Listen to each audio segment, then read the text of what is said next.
like we have a couple of people coming back in. If you're out there, let me know if you can hear me. If you can actually hear me, let me know. I don't want to get us all going here um, unless you guys can hear the audio. So I'm waiting for someone. Also, we're gonna give people a chance. Okay, it looks like the audio is going through. All right, cool. Um, all right. Yeah, John, can you talk for a second just so we can make sure your audio is coming through? No, John, you're I'm muted. just, Oh, I'm there just, you go. Oh, you're messing around with me. How about you, yeah. Tig? Hey, can you guys hear All me? right. Hopefully, can you? Did you hear everyone, Lola? All right, cool. So we're gonna start this all over again. First, go to hankstrange.com. That's the thing. Go there. That's how you support us. We have an email list. We can tell you all the different ways that you can support the channel here. Hankstrange.com is the place to go.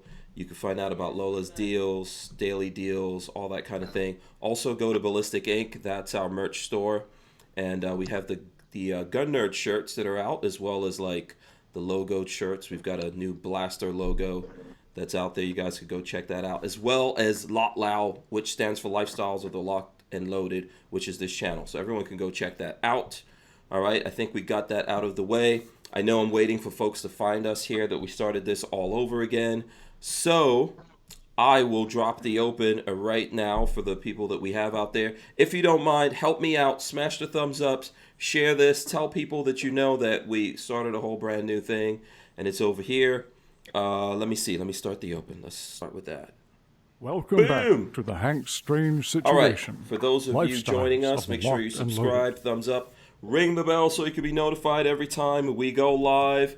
And now what did I not press? Okay, there we go. All right, so Tig, the way that we do this here, this is your first time. It's not always as crazy as this, I promise you. You know, it's not as, I think that John hacked this somehow. He does that kind of thing. He does that kind Instead of of a thing. gunathon, it's a hackathon. Yeah, exactly. All right, so here's what we do. We do jazz hands here before we start the show, just to break the ice. So there you go. Jazz hands. All right, I hope you guys have your big girl panties on. This is episode, I don't know, I think it's 522 of the Who Moved My Freedom podcast.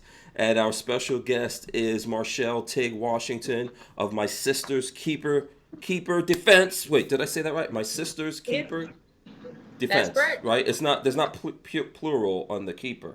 It's not keepers. No, my There you sister's keeper. My Sister's Keeper. There you go. Defense. She's our special guest. We also have John Crump of GOA/Ammoland News/Red Flagging Chuck Schumer on a daily We basis. just for the New York law to be applied same to him, the same as it would be applied to anyone else. Absolutely. Or get rid of it altogether. Mm-hmm. How about that? We can also get rid of it. All right, so there you go. That's who's on with us tonight. Of course, the show is sponsored by Franklin Armory that you can see somewhere just right down there, Franklin Armory. Shout out to those guys. They make binary triggers, lots of other cool stuff, and they also sponsor the show here, help us to keep all this craziness going. It is Friday. You're all here. I've got a reset. I've got a little timer over here that people don't really know about because it doesn't really look like we use a timer, but I actually... I start it and then I don't pay attention to it at all. All right, so I think we're on the road here. All right, let's start off with Tig. Welcome to the show. How are you? Thank you. I'm doing well. It's Friday, end of the week, so yay. Yeah, absolutely. I know. Thanks for coming on. We've never met, right? Never met each No, other. never met. Okay, so how did we wind up here doing this? I know I've seen you before. I think I've probably seen you on Instagram. Is that like your Yeah, I'm biggest pretty social sure it was media? either Instagram or probably Instagram.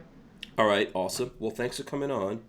Thanks for having me. Yeah, absolutely. So I know you and John were talking about some stuff, which I kind of heard that, but we should probably start all the way at the beginning. Can you tell the folks out there who you are, what you do, how you got into the gun community here?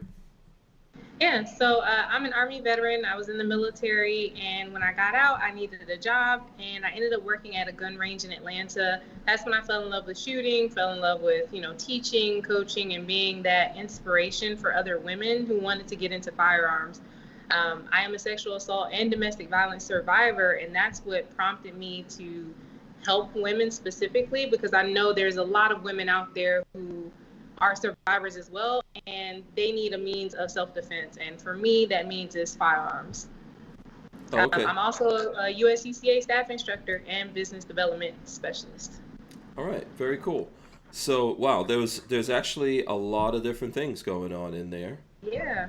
And I know I can't remember exactly what the first question John asked you. I don't know if you can you go back that far, John? Can you remember? Yeah, the first thing I asked her was what she did in the military. Yeah. Okay. Right. So what did you do? Yeah, in the military, I was a military intelligence collector, which is also known as an interrogator. And so we were talking about, deploying overseas. I didn't want overseas deployment, nothing cool. I did wear civilian clothes and I did carry a handgun while I was deployed, but it was a good experience. Okay, very interesting. How long did you do that for? I was in the military for 7 years. My deployment was 10 months long. Okay. So I wasn't aware that people are in the military. Did everything lock up or? Huh? Oh, sorry. Oh. Yeah. Yeah, Tig, actually, if you don't mind, like I'm going split screen sometimes, so you might have to center yourself a little bit. I don't know if you could, because we definitely don't want to cut you off here in the screen. Okay, so there you go. So I didn't realize that people were in the military and deployed but didn't wear a uniform. How does that work out exactly? Yeah, there's certain jobs like human intelligence collection where it just makes more sense to be in civilian clothes and kind of fit in with the locals as much as possible. I was in a semi-permissive environment. Actually, I would say it's a permissive environment. I was in the Balkans, and that's comprised of like Kosovo and Serbia, that area. Used to be Yugoslavia. So that's where I was, and it's Eastern Europe, so you just dress the part and fit in and talk to people and get information. Okay, very interesting. This is directions from Lola. I always follow Lola's directions whenever I'm on camera. Whenever people are looking. Lola says to point your camera up or down. I think you're using a phone, so I don't know if you can do that, but your head's getting cut off. There you go. Awesome. Oh, there we go. We don't want to cut you. Yeah. Sure.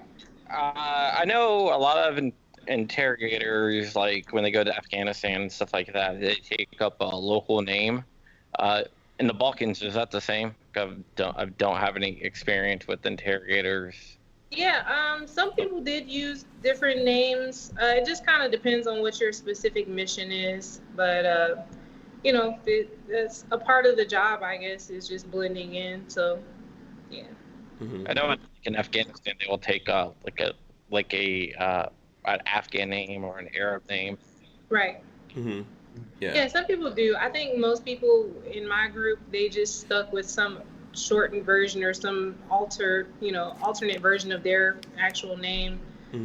So we didn't do anything, like I said, it wasn't anything super cool. It's not like James Bond, nothing like that. But, sometimes you don't want to give your true identity to the people you're talking to because, in this world, the internet, you're easily found, so I'm not going to go around telling people my full first, middle, last birthday and stuff. Without getting too much into TTP, the techniques, tactics, and procedures, yes. Which schooling method from interrogation? I know there are some interrogators that try to play up to the people's egos and they'll discuss the Quran, if it's in the Muslim country for a while before they start trying questions. And there's other ones that are, which is old school, which is hard hit, threatening, whatnot. What school were you in? So when I joined in 2009, all of the Army, I can't speak to all intelligence, but Army intelligence, we were not doing any physical, touching, any torture, any waterboarding, none of that stuff. We found that, what I've been taught is that it's probably the least effective method of getting information from people. So, we learned alternate methods without having to get physical. For us, that was not our, one of our TTPs at all. Okay.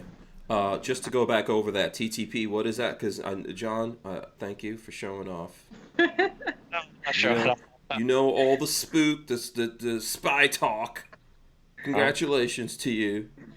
What's TTP again? So it's basically your tactics and your protocols. It's how you do things. So the way you do a thing, the way you gather intelligence, to put it in layman's terms. So for us, it wasn't torture or physical harm or anything like that. It's literally just having conversations with people. Okay. Yeah.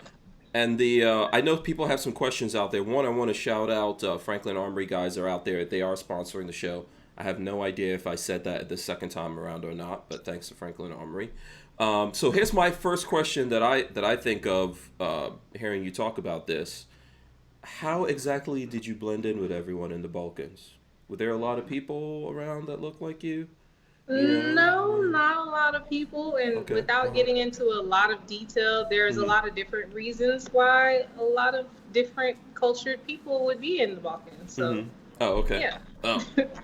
Oh, so there's still stuff you can't talk about this, huh? I mean, it's just wise not to. I still have people who are going on rotations over there. I mean, it's not like top secret information. If you want, a lot of this stuff is open source. You can totally Google, how to run an army interrogation. Like, a lot of that stuff is open source. Yeah, we don't want to make it easy for anyone. Okay, so feel free if you see anyone out there with questions. John, I did see this question. I think it's American Freedom Outdoors, and Eric Gonzalez seconded the question. They say, what handgun did you carry when you were in the military? I carried the Beretta 92, and I had a leather holster, and it was very uncomfortable. And, that's when I got my first experience carrying a handgun. A lot of people in the military don't get a chance to shoot or carry handguns. Most of us are shooting, ARs, rifles, or the M16, I should say, M16s or M4s. But yeah, that's what I carried. And that's when I learned that I'm a fan of Glock. Yeah, so that's standard issue, right? It was. Now I think they moved over to the SIG. Oh, SIG. Yeah. Okay. How did you carry concealed? Because you don't open carry with the prisoners, and you want to try to keep it on the low key that you actually have a handgun because of reasons. But how did you conceal carry it? I carried on my 3 o'clock. It's on my hip the entire time. It's cold over there most of the year. Well, most of the time I was there. We got there like in the middle of a huge snowstorm in the winter. So big jackets, carrying on my hip. It was pretty easy. I got used to it after a while. Okay, cool. Let me see. I'm going to try this again. I don't know if, let me see. Are you still cutting off? Let's see here. I'm going to put all three of us. Yeah, just go a little to the left. Let's see. Your other left. My military left. Yeah, exactly. Okay, good. There you go. See, first of all, nobody out there wants to see me and John. John's cute and everything. I'm not that good looking, but everyone wants to be able to see you here. So, all right, cool. So you did that for a while. What did you do? And then you said also you're a victim of domestic violence. Was that before or after the military? That was after. So that was as I was transitioning out of the military. It was the end of 2015. And that's actually how I got into working at a gun range and really falling in love with firearms. I was in an abusive relationship living out in Texas, and I literally fled the state. I left Texas, came back to Georgia, ended up getting back together with an ex who was also in the military, and I was like, hey, I need a job. And one of my Army buddies was always saying, if you want a job, I got, a range safety officer position at this gun range. You can always work here. So I went to work at the gun range and literally fell in love with shooting, fell in love with the smell of gunpowder, fell in love with being on the range every single day. Okay, so because the question that comes to mind, knowing someone like yourself, a young woman in the military, right, doing some undercover stuff, doing it for all this time. When we look at the movies, it says you're supposed to be really badass. Right. How did this domestic violence thing come about? And I'm not saying like there's badass guys out there that I'm sure that if they care about someone, that person could do a lot of terrible things to them. Yeah. So I don't know if you feel comfortable talking about that or not. If you don't, let us know. Okay. Yeah, I mean, so I was conditioned, just like the most hard, badass people that you know of can be mentally manipulated. It just takes time. and knowing their weaknesses and knowing, what motivates them. Literally anybody can be manipulated. And that's what happened to me. Yeah. It started in the beginning of our relationship. He was perfect, a gentleman, amazing guy, the most amazing man I'd ever met. And then I realized that he was conditioning me to listen to him, do my hair how he wanted me to do my hair, dress the way he wanted me to dress. He was priming me to follow orders, basically. Wow. And I didn't realize it. At first I thought it was cute. Like, oh, he wants me to wear a dress today, or, oh, he wants me to wear my hair this way today. And that's cute because he's paying attention. But then it got to a point where if I didn't do the things that he wanted me to do, then he would be angry. And I didn't realize that, there was a switch. One moment he would be perfectly happy and everything would be perfect. And then something happened and things didn't go his way and he was a different person. And I would always explain away like, oh, well, maybe I just won't press that button, or maybe I made him mad, or maybe, I triggered him in some way. He came from a hard life. And I would just blame myself literally for every time he blew up on me or got mad. And then the physical violence. So that was the mental, and then the physical started happening. It started with just play fighting, little love taps, as people like to call them, here and there. And then it's biting, and then it's scratching, and then it's pinching. And then, before I realize it, he's choking me, and this is the norm. And that's when I realized, like, he is taking joy in causing me physical pain. I have to get out of the situation. Wow. And I just up and left. Wow. Yeah, that's pretty terrible. Always, I don't know, just for me personally, whenever people are there's a line of being nice, obviously, right, and being polite. I don't know, when people how's the best way to put it? Deliberately polite and nice all the time, always Yeah, definitely a red flag. Yeah, I try to be as terrible as I possibly can. Just like, and then that way, when you realize that I'm nice later on, it's better that way, right? Versus going into it. So you said this was all in Atlanta, right? No, so this actually happened in Texas. I was living in San Antonio. Oh, okay. And then left there and moved back to Atlanta. You got out of that situation. Okay. Yeah. So getting out of that, did firearms have anything to do with that, or you just like got out of there somehow? I got out. I didn't have a firearm at the time. I didn't own a gun. And I had a gun previously, but I sold it when I moved to Texas. I got rid of it, and I wasn't, interested in going to the range. In my mind at the time, this was 2015.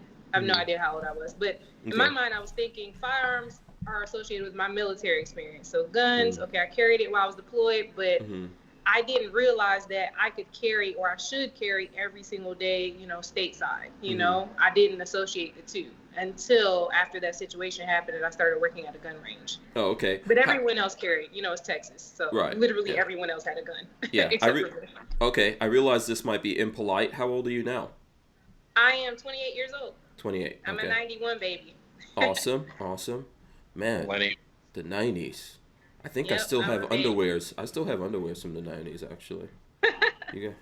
Good days. I'm just okay, so there's a few things there. So to go back for a second, right? I'm trying to paint a picture here of your life. It seems really interesting to me. So where were you born here? Were you born in the Atlanta area, or? I was born in Florida. Oh, you were born in Florida. Okay, what part of Florida? Born in Florida. Vero Beach, actually, to be specific. Oh, cool. Okay, so your family didn't grow up hunting, shooting, or anything like that. No. Guns aren't something that was part of it. Okay. No, we were taught that guns are bad. Guns are for thugs. I couldn't have toy guns, water guns, finger guns. No type of gun was allowed in my household. Oh, okay. All right. Yeah, I think a lot of people go through that same thing. Right. A lot of people. Yeah, I remember Lola when we first started getting into guns. Lola had that same feeling. I remember she told me after the CCW class, she said, I always thought guns were for the bad guys. Right. But this completely opened my mind. So when you got out of the military, it just wasn't one of these things that you naturally thought, let me continue this or look into my rights, like Second Amendment and all that kind of stuff wasn't on top of the mind. It wasn't on my mind at all. I hadn't thought about it. I mean, as soon as I got home from my deployment, a boyfriend of mine at the time, he bought me a gun. So I had one for a few months, but then I didn't go to the range. I didn't shoot with it. I knew how to use it, but I didn't take it seriously. Okay. All right. John, feel free to jump in here if you have any if you have any questions. Okay, so go ahead. Do you, John? No, just go ahead. Okay.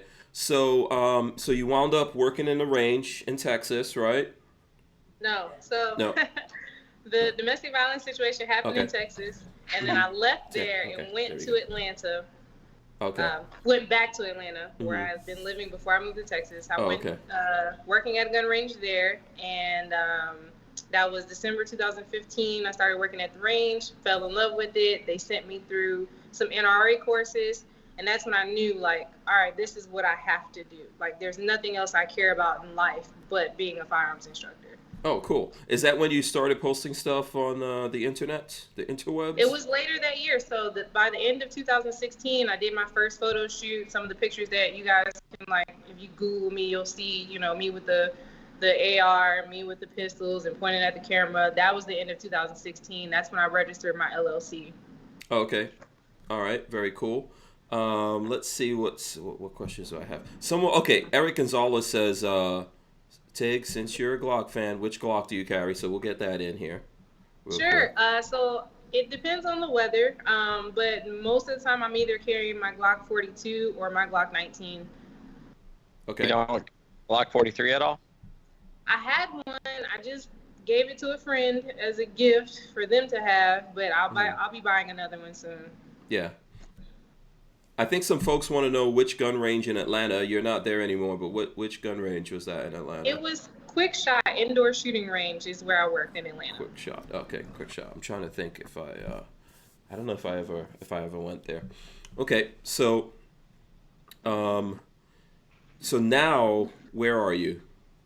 Because you're not in Atlanta anymore. In Wisconsin. No, okay. I'm in West Bend, Wisconsin. It's kind of the middle of nowhere. Yeah.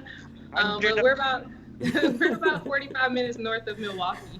So why? How'd you go from Atlanta to Wisconsin? What is happening here?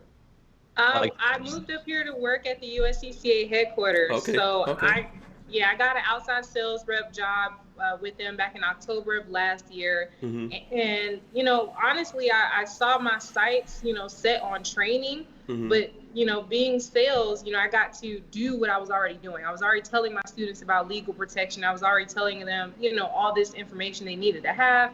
Ended up with the sales job, and then that transitioned into this new staff instructor position and business development specialist position. Okay, just fall into it. How'd you get hooked up with the USCCA? Did you just see an advertisement, or? Yeah, literally it was like 2:00 in the morning in October. My husband and I, we were separated at the time. We're now divorced. And I was like, I'm going to need a job. You know, we're not going to be together anymore, you know, other than just teaching my own classes. Went on Indeed, typed in firearms related jobs, and found the USCCA. And Cool. It was literally random. Yeah, USCCA is a good thing. We've had the folks from USCCA here on the show. I do have the insurance. I recommend to people to do it out there. You know, you're going to be carrying a firearm. Something happens. You're probably going to be in a legal situation that you're going to have to deal with. So I think it's a good idea. Why are you laughing, John? Reading the comments, somebody said I look like an Oreo center, and before yeah, we already said that before we started this. You're the Oreo. You're the cream. You are the cream, John. You're not going to get to the top, right? Yeah, I don't know how many times you're going to hear that in your life, but just enjoy the creaminess. Right. Yeah, cream, cash rules everything around. Yeah. It's really good. You know the vanilla Oreos? I like those better than the chocolate. Yeah, those are pretty good. Oh, okay. Yeah, Since we're talking about Oreos, what's your method of eating Oreos? I believe you have to separate the two things. One of them has the cream on it. You got to lick all the cream off. Then I usually eat the one without the cream first. Then I get rid of all the cream. Then I eat that one. What's your method? Same way. So there you go. Normal people. What about you, John? I don't overthink it. I just stick it in my mouth. There's a method. Yeah, what is wrong with you? Enjoyable. You savage. You're a savage. You just bite the Oreo just the way it is? It's proficient. I'm all about proficiency. Oh, okay. Uh, All right. Someone didn't teach you right. We're gonna have to get you classes on how to eat an Oreo. So you guys can let us know how you all do it. All right. So you're out in Wisconsin working for USCCA. Awesome. Shout out to those guys. I think that if there isn't a thing, Lola will probably put a link somewhere in the description of this video or whatever if you guys are interested in USCCA. She shared it in the chat. Oh, she did? Okay, look at that. Lola's awesome. awesome. She's on it. Yeah. So I'm going to just flip back for a quick second here. I carry my revolver in single action. Says, how do people who work on ranges daily deal with all that lead? Do they all take precautions? I know you're not working on the range day to day anymore, but you probably did for a while. No, I mean, I spent a lot of time when I worked at the range. I was in there probably 6-7 hours a day. So D-lead soap is huge. You know, you can get it on Amazon. But also, like, at the end of the day, I would have nosebleeds sometimes for how much, lead contaminant and gunpowder you're, like, inhaling. Wow. So just taking a lot of breaks, like, don't stay in there for 7 hours a day. Like, that was a horrible idea. I get lead tests every year, wear gloves. We de-lead all the tables in the range every day. We wore masks, these specific masks that, like, OSHA told us to use when we're cleaning down range.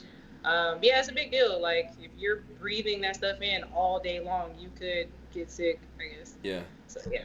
Wow. D-lead I didn't know. soap, I didn't know like- that you could. I didn't realize it was that bad. You get nosebleeds and stuff like that.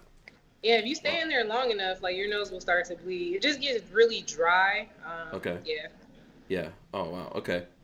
So there you go. That's your answer. So does that have to? That probably has to do with the air circulation or filter system or something of that range, right? Was that an older range or newer? No, I mean, actually, comparatively, we actually had a pretty good air filtration system. It's just the amount of time, like, no human being is supposed to be inside of an indoor range, for 7 hours, at a time. That's just not natural, I prefer shooting outdoors because, you don't have that issue outside. And if you're going to work, if you work at a range, just take as many breaks as possible where you're not just standing in the range all day. Yeah, absolutely. I'm also down with shooting outdoors. Not a fan of shooting indoors. I don't care how much technology they use. And just to answer Flying Rich's question or comment on his comment, yes, I do know everything. Yeah. In case you have, I think Richard is running into, he's running into a wall. It's like the mirror effect happening right now. When you get a whole bunch of people who know everything staring at each other, that's what that feels like. What people get up to here in the chat is just amusing. It's the funniest thing to me. Okay, so you're in Wisconsin now. You're working for USCCA. What else do you do out there? Other than work for USCCA, what do you get up to? Shooting, going to the range. That's what I'm doing this weekend. Okay. Pretty much just work, travel. I still teach my own classes. So I have a class coming up next weekend in Atlanta. Okay. Still trying to do this professional development thing. I have an event coming up in June, Iron Sharpens Iron, where I've invited over 75 instructors to Atlanta so we can shoot, train together, learn, teach each other. So yeah, just trying to network. Okay. All right. And so just to jump back to this here, like at the same time trying to avoid a #MeToo situation. Are you still married? Are you not married anymore? I know you said you got divorced. No, my divorce was final. I guess this is my first announcement because I hadn't told anybody, but my divorce was final 2 weeks ago. So I am Marchelle Davis now. Okay. And yeah, not married anymore, but I still have a great relationship with my ex. He's amazing. Good. He helped me teach probably all of my classes in the first year. He was really supportive with in the beginning for sure. Okay, cool. You're back. Are you back on the market though? Young, single, attractive? No, not back on the market. Okay, I'm married to work. That's my there you go. husband. Okay, all the people out there, don't bother asking me that question for the rest of the show. We dealt with it. Looking on Tinder, trying to find you. Yeah. Right, not on Tinder. Yeah, just focused on work. I mean, I have my mission, my goal. That's all I care about right now. All right, yeah. See, at some point, I would get in trouble. Like, people would just say, okay, you didn't even ask her, She says she wasn't married anymore. Okay, so we got that out of the way. She's into the work thing. Plus, she's in Wisconsin, so Right. good luck with that situation. Maybe if so what if folks out there want to come see you at this training thing you're doing in Atlanta? Where is it? What's the hours for that? So that event is like super private and like Okay. I wanted to make it like the most big deal, annoying, invite only type of event I could. Just because I don't know, just because I could. I don't know. I just wanted to like make it exclusive. It just makes it the cool factor is there when it's an exclusive event, like how'd you get into that? What does that mean exactly? I handpicked every single person who's gonna be here. Like I went through their social media and like for specific reasons though. Like you'll see after the event and like you guys will understand like, oh, that's why she picked these people. There's some special prizes getting given away here. What's going on? Yeah, we're doing a charity shooting competition. The guests don't even know this. They're doing a charity shooting competition. USCCA is sponsoring the event. Like, yeah, it's gonna be cool. All right, so there you go. You have to be invited, people. I don't know. But they can always come to one of my classes if they're a woman. I teach women only. Oh, okay. What if they identify just for that day as a woman? Can they come to the class? Hey, that's none of my business. You're not judging, right? Yeah, there you go. So go for it. I mean, that'll definitely get out of hand really fast. Mr. Clubfoot says, "I'm changing my name to Work." So there you go. Married to work. I get it. Yeah, lots of jokes out there. They're funny. Yeah. So, yeah. All right. So let's see here. So, where's John? I'm just trying to throw everyone back. No, I'm just trying to throw everyone. Can you just go to the right again, just a little bit? Sorry, I'm switching. That's why I'm trying to keep everyone. No, the other way. The other right. This way. There you go. Sorry. All right. You gotta remember, it's a mirror image, basically. Yeah, perfect. Yes. Okay. Smash the thumbs ups out there, guys. We're going to get into a couple of things. So let's, we've got John here. I wanted to talk to him about the fact that GOA dropped, did you guys actually serve Schumer with papers, or do you serve it to the court? How does the whole red flag thing work in New York? Contacted the governor's office and also CC'd a bunch of people like the AG for New York and everything else. And we pointed out the fact that Schumer threatened a couple of Supreme Court justices on the steps of the Supreme Court, which is also against the law. So we're waiting to hear back from DC on that. And Schumer is a big fan and a big proponent of red flag laws. Mm-hmm. New York, if you make a threat, you should be red flagged. So we just asked the governor and the AG to apply the law equally. If it was you or I, we would be red flagged immediately. So we just said, hey, are you going to apply the law equally, or does rich people and the well-connected have special standing in New York, and they have special privileges that's not afforded to us regular people? Okay, so this is all stemming from him getting on the steps of the court, and I think the Supreme Court right now is hearing something in relation to abortion or something like that, right? Basically, the Supreme Court is hearing a appeal of a Louisiana law that says abortion doctors must have admitting privileges to a hospital within 30 miles of the abortion clinic. Okay. All right. And then he made statements that the whole world heard, clearly threats, in my opinion, right? I mean, now, here's the thing. I think that lots of people in politics throw around threats, but, depending on whether there's a R or a D on the back of, on the end of your name, people decide, oh, they're going to make a big deal out of this or not a big deal out of it. Ultimately, to me, I don't really see it as a big deal, but it is a good opportunity to give him a little bit of his own medicine, so to speak, right? Especially since two things. He is very, very pro-red flag law. Mm-hmm. Your audio's cutting out a little bit, John. I don't know. Oh, weird. Yeah. Okay, there you go. He's very, very pro-red flag law. Mm-hmm. and he wants to see the New York law copied, which is probably the strongest red flag law in the country, to a nationwide law. And also, he stated that any restriction on abortion rights is a violation of the Constitution. Okay. Which, how about any restriction on gun rights? Isn't that also a violation of the Constitution? Yeah, I'm not sure where that comes in. Now, he did apologize for this because he got some pressure, right? Everyone put some pressure on him. He apologized for this. Apologized. Huh? He kind of apologized. Kind of. Okay. So Brian Quick says, I don't know whether or not you're keeping up with the news. I don't know if this is true or not. Brian Quick is saying state of New York declined to apply red flag law to Chuck Schumer. Is that true?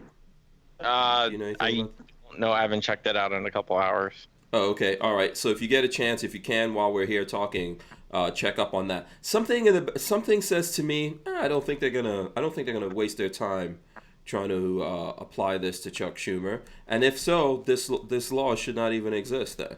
If they're gonna be selective with it, it definitely doesn't need to exist. I don't believe in red flag laws or anything like that. I just think it's it's a little bit of irony.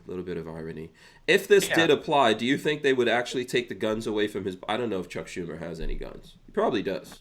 He does. Yeah. He has a license to carry. Okay. So do you think... So, yeah, if they apply it to him, obviously they would take away his guns. What about the bodyguards? Well, I don't know how exactly that works. Yeah. Because, they're around him. Chuck Schumer could give them, judo chops, disarm them, take their guns, and just go wild through the streets. You never know. Exactly. Yeah, Okay, so keep it lit. If you find out anything about this, let us know. I don't know whether or not Tig wants to jump in on this. Did you hear about all this stuff? You keeping up with this? I heard about it. Actually, a friend was informing me earlier this morning, and I think it's interesting. I don't have any comments, but I think, it's an interesting perspective, and I'd love to see how it plays out. I'm really curious to know what's going to happen. Yeah. Brian Quick says he was kidding. That's not what happened. He was kidding. He said he didn't think I would take it seriously. Okay, Brian Quick, we're not allowing you to talk about news anymore since you're messing around. So there you go. See, I didn't believe it anyway. That's why we're double checking with John. So there you go. Listen, and to me, I feel like they won't do it. What do you guys? Yeah, what do you say, Tig? You think they're actually gonna red flag Chuck Schumer? No. Yeah. Okay. No. What about you, John? I think there's no chance in hell. No, there's no chance. It shows you how the law is applied unfairly. Yeah, absolutely. It definitely is applied unfairly. Some people feel like they're above reproach, and that's, I guess, most politicians. I feel like if you were to drug test every politician today, most of them would pop hot. You know what I mean? Things like that. They feel like it just doesn't apply to them. So, yeah, it's a great point to be made. Yeah, I'm not a big fan of laws. I don't think we need a lot of laws. We could really simplify our legal system in leaps and bounds and light years or whatever, down to, I don't know, 10 basic laws or something. But if I was going to add anything to that, I would make a law that you can't make a law that you are not subject to. Everyone should be subject to whatever laws you make. Yeah. So, but, is there something in the Constitution about that? No, but Rand Paul wants that to indicate where whatever laws and whatever restrictions that Congress passes, it has to apply to them. Because the Affordable Care Act, they exempt themselves from that, for example. Yeah. Okay. Insider, but I don't know that insider trading. If you're in Congress, you're allowed to do insider trading. So you're allowed to decide where funding goes to help companies stay alive, like let's say Tesla, for example, or any other company out there, and then you're allowed to also on the stock market bet on that stock that you're saving? Well, you can in Congress you can put money into Tesla before you announce that the government's going to give money to Tesla. So you're allowed to, that's insider trading, where you act on non-public information. You're allowed to act on public information to make money if you're in Congress. So somewhere along the way, they exempted themselves from insider trading laws, yes. Yeah. Just like Martha Stewart went to jail for. Yeah. Wow. Okay. Not a lot of people know that. Yeah, I never realized that. But obviously, they do play around with stocks on the stock market without a doubt. Absolutely. You know, they're very well invested. Okay. Let me. Pexamite is smashing the thumbs up, so let's remind everyone to do that here. It is Friday. Smash those thumbs ups. Let's see what other new stuff. You guys tell me. Like Tig, what's on your mind? What kind of new stuff out there either makes you laugh or makes you think? You know, you think is interesting out there. You've been paying attention to. I think all of it, the whole election is kind of hilarious. You know, for me personally, so when I tell people like, hey, I'm not into politics, what I mean is that, you know, it's the same, it's two sides of the same coin. I feel like, you know, even on the gun debate, you know, pro-gun, anti-gun, a lot of these organizations, they're just benefiting from there being a problem, like financially benefiting from the issue, and they're not trying to fix the issue at all. Like, I feel like if there were no gun crimes today, right? There is no issue with guns, there's no suicides, there's no children, you know, being harmed with firearms. The problem goes away, their jobs go away. You know what I mean? So like, how hard am I actually going to work at solving an issue that pays my bills? And that's kind of how I feel about, you know, some people on both sides. A lot of these organizations and corporations, they're benefiting from there being a problem in the first place, and I find an issue with that. So yeah, that's kind of how I feel. Yeah, I think a lot of people win or lose. So in other words, you know, there's lots of people, lots of bankers, for example, they get to run companies. If they run them into the ground, the people bail them out, they win. Right. You know, they still get bonuses and stuff like that. It happened with a lot of car companies, happens with lots of folks out there. And politicians are definitely in that category. They don't really perform for us. They don't fix problems. They're in the business of creating problems, yet they make a lot of money, get all the exemptions in the world, get all the best health care, all that kind of stuff, and, you know, and then use us. Like for the folks out there who are suffering, they're always telling them, you know, there's specific sides of politics that do this more than others. But I agree with you. I think people on the left, on the right, Republicans, Democrats all play this silly game, and people don't get their problems fixed. So, for example, the question of firearms is not really a question. It's in the Second Amendment.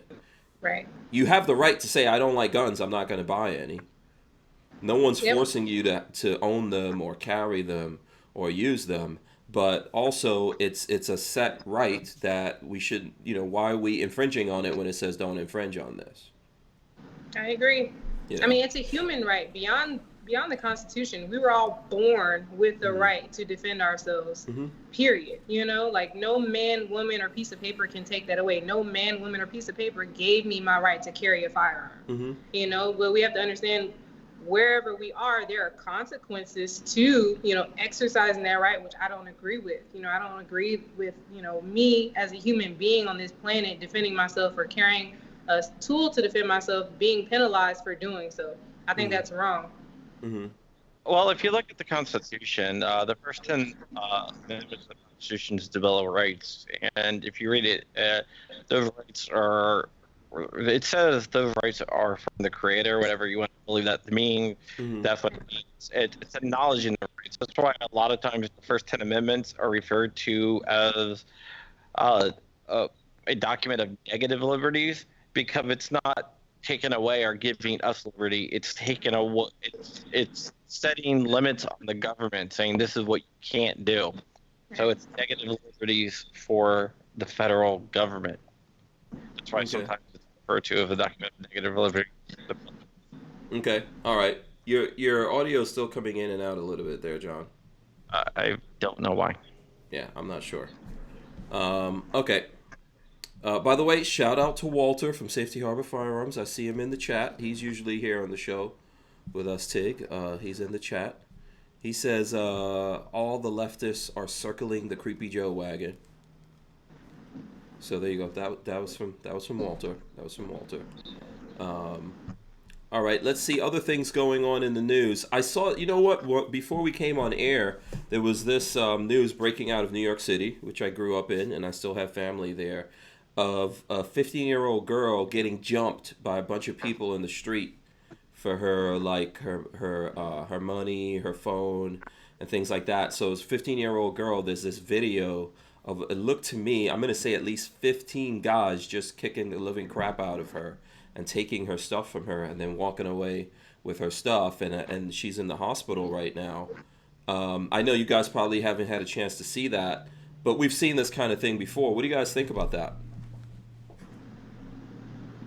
I think it's just terrible. People need to learn to respect life and to respect other people, and that just goes to show you part of why people need to be armed. I know the 15 not is probably not going to be armed, but if someone was coming by and they were armed, they could have stopped the attack.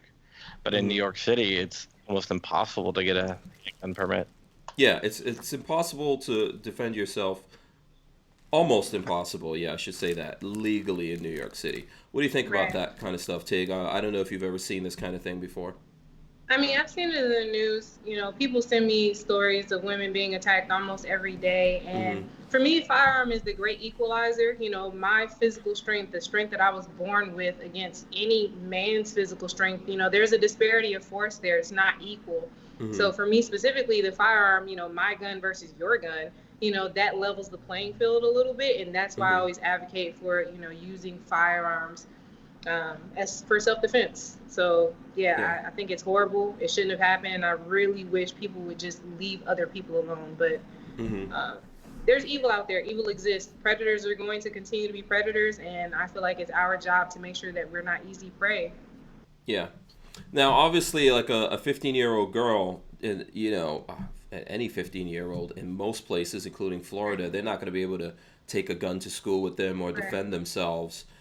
Maybe, like you said, John, if someone was going by there and they heard this girl screaming, saw what was happening to her, they would be able to do something about it. Inevitably, though, even if there were cops there and they did something about it, so you've got a group, like I said, at least 15 young men.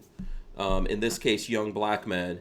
If someone started shooting those guys, you know, there's going to be people on the flip side of that saying how terrible it is. You know, look at these young guys, poor, sweet little innocent young guys. But this is a situation that lots of people are dealing with. Like, I grew up in New York City. This kind of thing happened all the time.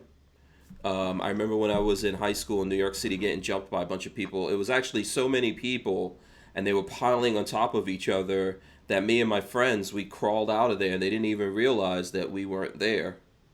And they were still kicking each other's asses. So this kind of thing happens all the time.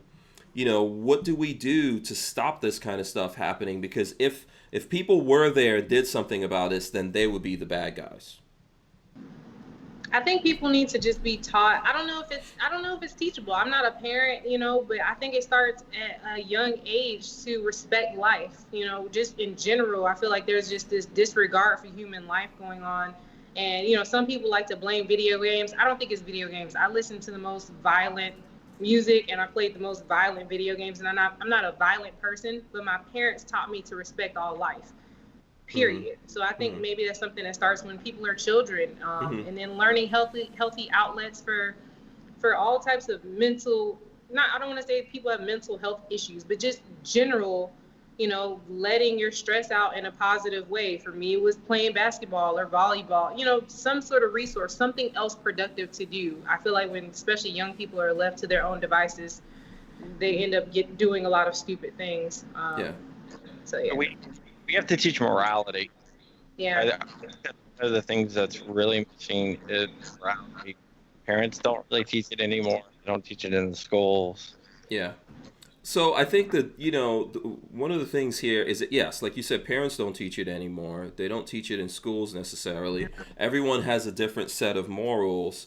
I know when we had Chris Ann Hall on the show, she was talking about how there's a difference between freedom and liberty. You know, and like freedom means you could just do whatever you want to people. You know, liberty means that you are, you know, you're what was I'm trying to figure out exactly how she put it, but basically liberty means you have rights, you're able to do things all the way up until, like, you could do whatever you want up until you cross over into someone else's space, and now what you want to do is taking away from them, right? So if you're hurting, taking away from someone, doing damage to them, I think we just don't have I think we don't have enough punishment for people like this in this case. And I think that people just don't see punishment. The reason why you've got a lot of kids walking around being able to do this, or in other things we've seen in New York, for example, where people are pouring water on the police when they come to their neighborhood to do something, is because no one gets beaten, right? Like these kids, for example, in my opinion, they should find all of these kids. And for the ones that, let's say this is the first time they ever did anything, them and their parents should all be like dragged out into Times Square or something and just beaten. Just lashes. This is my opinion, right? And the reason why I say this is because you should not be able to do things to other people. Here, if there's a 15-year-old, male or female, right? If there's a kid, if she's 10, if that's 10 years old or 18, or if it's a grown person and you're out there and you attack them just to take something from them that's their property, you should not just be able to get away with that easily, like, with a slap on the hands or on the wrist. You should really feel the pain of that. I think if this is someone who's done it more than that, this is maybe their second or third time, their asses need to go to jail for some time. They really need to suffer. If that's like the third time that they did that to someone, then I don't know if we even really need them to be, to be around. They're not contributing anything to society. Now, this is my opinion. I'm just telling you. But ultimately, people do these kind of things because they get away with it, right? There's no punishment for treating people like that. I've said this before. I grew up in New York. I still have family in New York. One of my nieces, someone knocked her out just to take her phone from her. And I think that people doing these kinds of things and not seeing any kind of punishment for it is why we wind up in situations like this. And a long time ago, in other places, we would just find these people and just thrash them. And they will be lucky if they got away with it. Do you guys think I'm evil for saying that? I don't think you're evil. I don't think I would go as far as you were going to go. I think there's some behavioral stuff going on that could be corrected. Mm-hmm. But yeah, I see what you're saying though. Yeah. How would you? Okay. All right. What do you think, Tig? Yeah, I don't know if responding by violence or physical violence is the best answer, but I get where you're coming from. You should feel the pain that you've given out, but I don't know. I feel like it depends on the age too. Especially like young children. You're talking about beating. I don't think that's the best answer. You're teaching a child that, hey, if you do something wrong, then the result is going to be physical harm. Like, I'm going to physically hurt you. So then they go out into the world thinking, if someone else does something wrong to me, the result should be physical harm, physical violence. So I don't know, it just kind of teaches them to continue on that path of violence. I feel like there are other ways that maybe we can relay information to people, especially young people. Just talking to them. I don't know. I've been in therapy since 17, and I learned how to deal with my emotions and deal with my feelings and deal with, all the angst and all the trauma. I learned how to deal with that shit going to therapy. I feel like talking to somebody who's trained to deal with that, especially for youth, may be a better answer. Okay. So you feel like, let's say 20 young men, this young woman was 15. They're probably like 15, 16, 17, right? Right. They decide to beat up a young girl. She's on the sidewalk. They're kicking her, stomping on her, ripping her sneakers off, taking her property away from her, and all that kind of stuff. And there's a way to solve that by talking to those guys. Yeah, it may be extreme. It may be something like a military school or something where your privileges are taken away. To an extreme manner. Physical, doing push-ups. Physical. Not physical violence, but physical exercise. My punishment, instead of my parents beating me, sometimes was to sit on the wall with my arms out. Now, some people may think that's torture, but for me, I didn't get a beating. I got strong, like my calves are ridiculous because, I realized that if I kept getting in trouble, I was going to have to exercise, which I didn't like in that time. But something to that effect, but over a long period of time, maybe separating them from their school or having to go to a different camp or something like that, I feel like maybe a better answer. All right. So then how would, and this is not so much for you, Tig, as it is for John. So how would, if a guy was walking along here and saw these guys doing it and he took out a firearm and, went after these kids, how would that be different? Because I think what you're talking about is after the fact. The guy walking along with a firearm would be there to stop the attack. Oh, okay. So okay. But I believe after the fact, you did something this terrible. It's not killing you. It's not killing you. That used to happen in society. They used to lock people in stocks, right? And they would leave you out there in the stocks, and the whole village would come throw rotten food at you or something like that. And maybe that made you feel embarrassed or bad enough. I think if you do it in an organized way where someone comes along and locks their asses down, gives them lashes, if you're a parent responsible for this kid, let me tell you something. If I saw my kids doing something like that, I would be beating them until they're like my age. Oh, okay. If I saw them doing something like that. So if the parents are allowing that, like the things we allow people that like if you're raising your kids and you don't see that and that doesn't put you into a state like, hey, somehow, one of us messed up here, we have to start correcting it, then I don't know. Go ahead. I think Tig is going to agree with me because she's probably heard this in her training back in the military. I was just about to say that. All right, go ahead. You can go ahead and say Okay, it. go ahead. Physical violence. Tons of studies. Huh? There's tons of studies that prove this. Oh, okay. Yeah, physical violence is not effective. It's not an effective means of being reprimanded. It's not an effective means of getting intelligence. It's not an effective means of even changing behavior. The way that person is before you put physical violence or harm to them, before you torture them, is the exact same person they're going to be afterwards. And maybe in 200 years ago, before the internet and before the life we have now, maybe people would have gotten away with that. But I feel like if that were to happen in 2020, you're just going to create a more angry, a more violent person. I feel like that exact same person would go out, get a firearm, and then harm more people because they're angry, or just continue to inflict violence on other people. Okay, Yeah, so go ahead. And when interrogators learn that stuff, they used to do enhanced interrogations and stuff like that, but they've done a lot of studies. There's a lot of different universities and a lot of different people in academia, not in academia, but actual government agencies that actually research that. Yeah. And they found that it's one of the most least effective ways. And I'm not saying that I'm not. I mean, I'm not even one that's totally against enhanced interrogation. I'm just saying that. Yeah.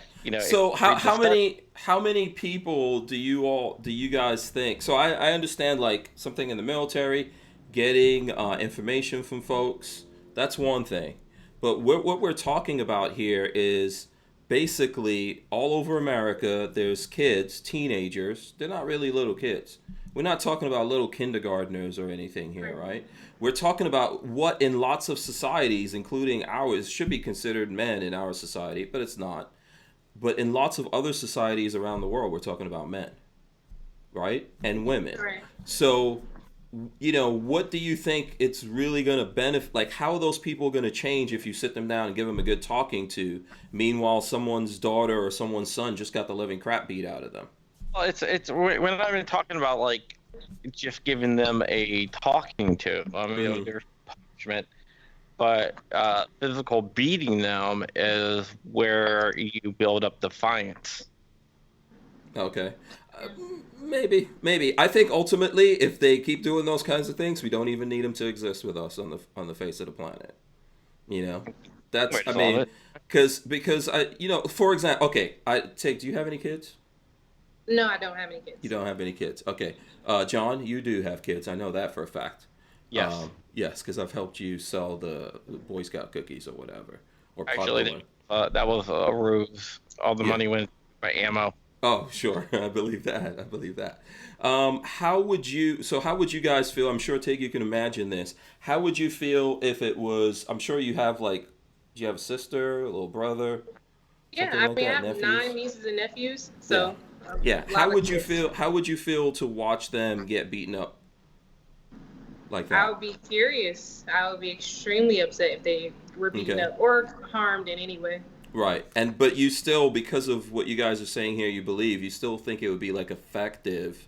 Lola says I'm speaking from the point of view of the parent. That's why I feel that way. I feel that way whether it's my kid that it's happening to or it's my kid doing it.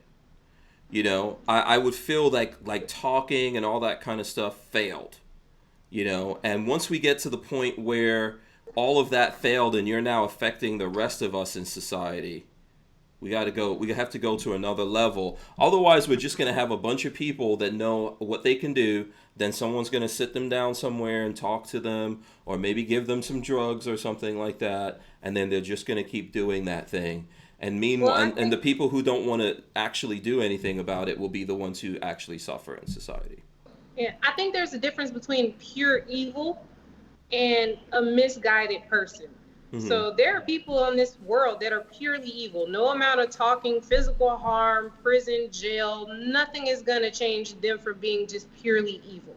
Okay. So that's one that I feel like that's a smaller percentage of, the people who commit violence against other people. Mm-hmm. And then there are people who I feel like are misguided. Like somewhere along the line from being a child, they learned some toxic, some horrible behavior. They learned this and they started acting out in that manner. Mm-hmm. Now I feel like, for an adult, if you're 30 years old and your whole life has been just violence, you had shitty parents, you grew up, in a shitty way, you didn't learn how to communicate, all these things happen to you. You might be a lost cause. It might be too late. That might be someone who needs to just sit in prison forever. But there are some people who can be saved. I feel like with the younger they are, the less they've experienced life, there may be a point in their life where they can change. And I'm just saying this because I know people in real life who mm-hmm. started off on that fighting everybody, toxic, horrible, lashing out, angry all the time, started off on that path and they ended up in therapy or they ended up getting some sort of structure or some change in their life and they're a completely different person. Okay. So that's the only reason why I'm saying is because I know that it's worked for some people. It worked for me. I wasn't physically violent towards other people, but I was very angry as a child. I had a lot of anger built up in here. And I could have grown into that physically violent person towards other people. But I got into therapy. And now I'm not that person anymore. Okay. All right. Okay. Mentality. Huh? We have to change the mentality of it. Almost all of it starts at home. With parents not teaching responsibility or anything. There's actually a study that says fatherless homes that you have a 60% higher chance of going to jail if you come from a fatherless home. Which I'm not saying that single mothers can't do it, but if you have a good structured home, whether it's two parents or one parent, I think that is a big thing. So I put a lot of the responsibility on the parents of those kids. Yeah. Okay. And let's just be honest, some people shouldn't have ever had children. Like these kids were screwed before they were even brought into this world. These kids were screwed long before they were even thought of because their parents are just not mentally, physically, spiritually, emotionally able to raise a child. And I don't think that we should step in and say, hey, you can't give birth because you're a crappy person. I just think it should be awareness. People should be more aware of, hey, what are your traumas? What is stopping you from raising a healthy, functional child? And how can you fix that before you bring this kid into the world? Okay. Can we, so let me ask you two guys this. Can we at least beat the parents? How about that? Can we compromise here? Can I take the parents out into the streets and give them lashes? You can beat the kids, man, for all I care. But no, that was more of a revenge thing than teaching them not to do it. Mm-hmm. Yeah. I think we need, I get it. Like everyone is on a different thing here. I didn't raise my kids by having to beat them or even like, give them a pat on the butt too often, to be honest with you. But maybe there's some things involved here, like you said. My kids have two parents, all of that. But everyone does the wrong thing, and ultimately you need to know the price for doing the wrong thing, and that needs to be metered out, according to what you do. So it's one thing if you're out there like you steal something from a store.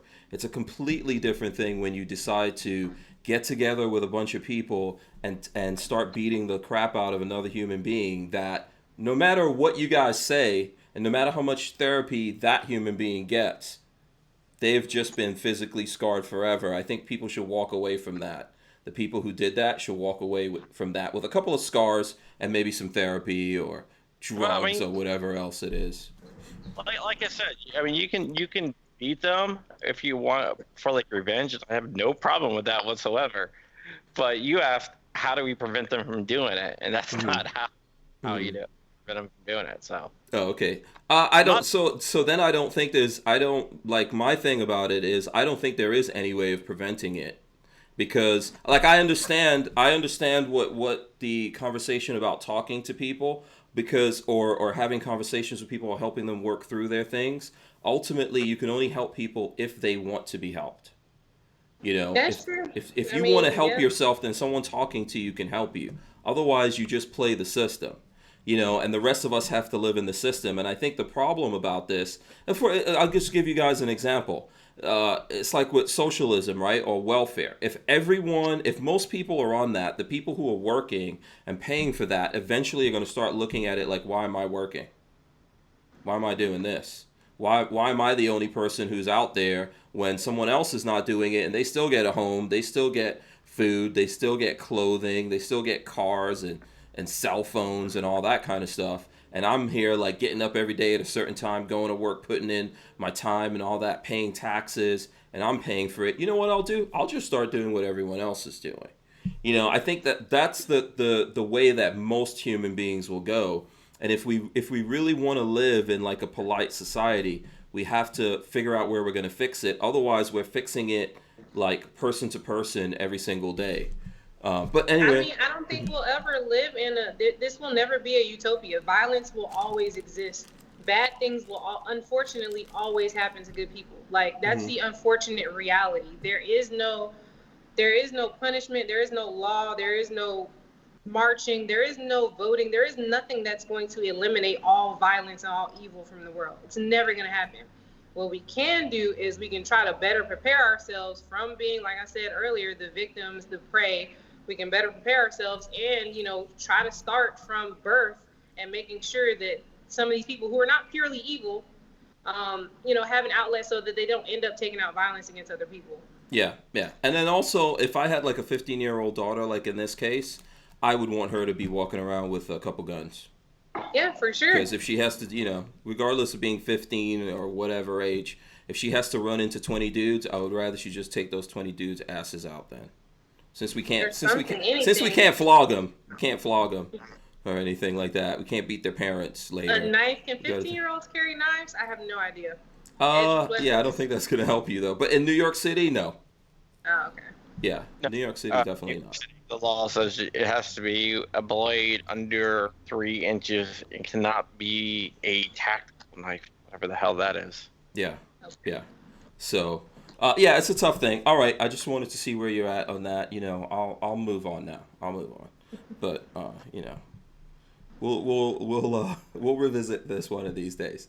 All right, so listen, what is the whole philosophy of like my sister's keeper? Let's switch over to that.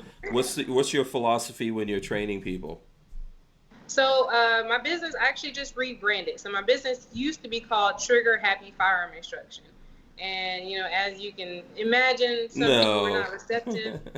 But there's an explanation. It wasn't meant to be taken literal. Like, it was a double entendre. So back when I was living in Texas, people used to call me Trigger Happy, just as my nickname. Had nothing to do with guns. Okay. Because I would pull the trigger on decisions. Like, I ended up in Texas because I had a dream that I was supposed to live in Texas. I literally got rid of my apartment, quit my job, and moved to Texas. My mom was like, what the hell are you doing? And, you know, that's kind of how I lived my early 20s. I decided to shave my head, decided to do whatever the fuck I felt like doing. I just did it. And that's how Trigger Happy came about. I just made decisions because I don't want to live in regret. I don't want to sit there at a crossroad, you know, wondering what if. So that's what Trigger Happy came from. Yeah. So anyway, I rebranded my business a few months ago to My Sister's Keeper Defense. And it's because I am my sister's keeper. I look at, you know, women out in this world as my sisters. I'm responsible for them. These bad things happen to me, and it's unfortunate that it happened. However, I'm going to turn that, you know, frown upside down and use it to help other people and help other women specifically, because I don't want it to happen to anyone else. Okay. So my question here would be, what's in the name? You know, is there a big difference since you switched over the name to something more politically correct? Yeah, Trigger Happy Firearm Instruction was just focused on firearms only. Like, I was not against it, but I just didn't want to teach any methods of non-lethal self-defense, any hand-to-hand combat. I just wasn't interested because that wasn't my lane or my field. But now that it's My Sister's Keeper Defense and it's not just firearms, we will be talking about non-lethal methods of self-defense, hand-to-hand combat, edge weapons courses. These are things that I'm learning now so that I can teach my students as we go along. So it's not just firearms. I recognize everyone isn't meant to carry a firearm, and I want them to be able to defend themselves too. Okay. How many different level of classes do you have right now? Because it seems to me like you just said that you're yourself getting trained up on some things, right? Yeah. So what right levels now, do you have now? I teach Intro to Pistol, which is the very basic ground level, you know, introduction to firearms. And then I also teach Concealed Carry, which is basically an introduction to concealed carry, you know, how to deploy your firearm, how to, you know, get your firearm from retention or wherever you carry it and use it effectively. I just became Defensive Shooting Fundamentals Level 1 certified from the USCCA. That is a curriculum that was developed by Rob Pincus. It is a little bit more advanced from my concealed carry course that I'll be teaching. So I'll be teaching my first DSF course this summer in Atlanta. So these are the levels that we have right now. I will be learning some different types of hand-to-hand combat, and by the end of the year, I'm hoping we'll have our first class. Okay. All right. Very cool. Let me see here. I'm trying to see if there's any other questions here in the chat. Okay, I see people still probably talking about what we were just talking about. So we'll get to that. You're only teaching women in your classes, right? Yes, women only. All of my classes are women only. What's the reason for that? Why are you hating on the dudes? I'm not hating on the dudes. So I mean, I teach women's only classes for two reasons. One, women's only class, there's a sisterhood in classes where there's just women. There's a way that we can become more vulnerable. In my classes, women cry. We hug, we laugh, we talk. You know, Are you saying that the dudes aren't vulnerable?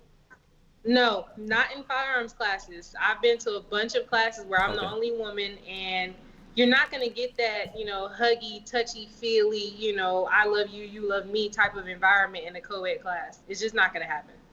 Okay. Or want it to happen like that.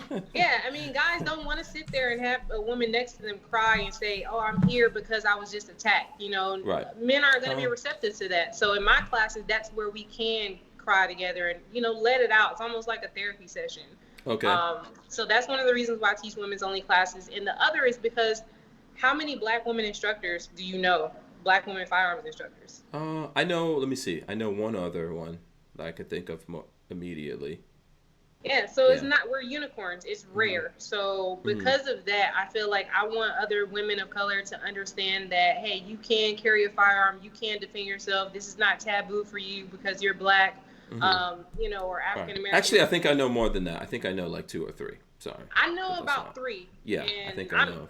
One, actually, I know 4, and the 4th one, I developed her as an instructor. Oh, okay. So, but yeah, it's not a lot of us, and I want to be that representation. I want to be that change you want to see. I want people to understand that 2A is for everybody. You know, gun ownership is for everybody.